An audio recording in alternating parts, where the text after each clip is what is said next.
Kerala cooperative employees union സംസ്ഥാന committee സഹകരണ ആശുപത്രി സംഘം ജീവനക്കാരുടെ സംസ്ഥാന ശില്പശാല ഞായറാഴ്ച കണ്ണൂർ ജവഹർ ലൈബ്രറി ഹാളിൽ വെച്ച് സംഘടിപ്പിക്കും. രാവിലെ 10 മണിക്ക് മുൻ ആരോഗ്യവകുപ്പ് മന്ത്രി കെ ശൈലജ ശില്പശാല ഉദ്ഘാടനം ചെയ്യും. യൂണിയൻ സംസ്ഥാന പ്രസിഡന്റ് PM വഹീദ അധ്യക്ഷയാകുമെന്നും ഭാരവാഹികൾ കണ്ണൂരിൽ വാർത്താസമ്മേളനത്തിൽ അറിയിച്ചു.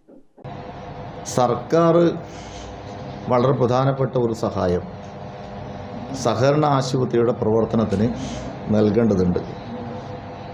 കാരണം സർക്കാർ ആശുപത്രികളെപ്പോലെ തന്നെ ആതുര ശുശ്രൂഷ രംഗത്ത് മികച്ച സേവനം ജനങ്ങൾക്ക് ചുരുങ്ങിയ ചെലവിൽ നൽകുന്ന സ്ഥാപനങ്ങൾ എന്നുള്ളതിൽ സർക്കാരിൻ്റെ എയ്ഡ് സഹകരണ ആശുപത്രികൾ കൂടി കിട്ടിയാൽ മാത്രമേ പിടിച്ചു നിൽക്കാൻ വേണ്ടി പറ്റുന്ന അവസ്ഥയുള്ളൂ.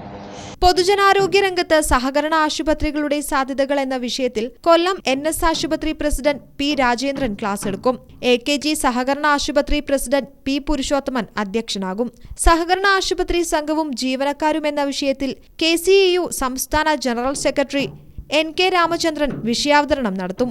സംസ്ഥാനത്തെ വിവിധ സഹകരണ ആശുപത്രികളിൽ നിന്ന് തെരഞ്ഞെടുക്കപ്പെട്ട 400 പ്രതിനിധികൾ ശില്പശാലയിൽ പങ്കെടുക്കും.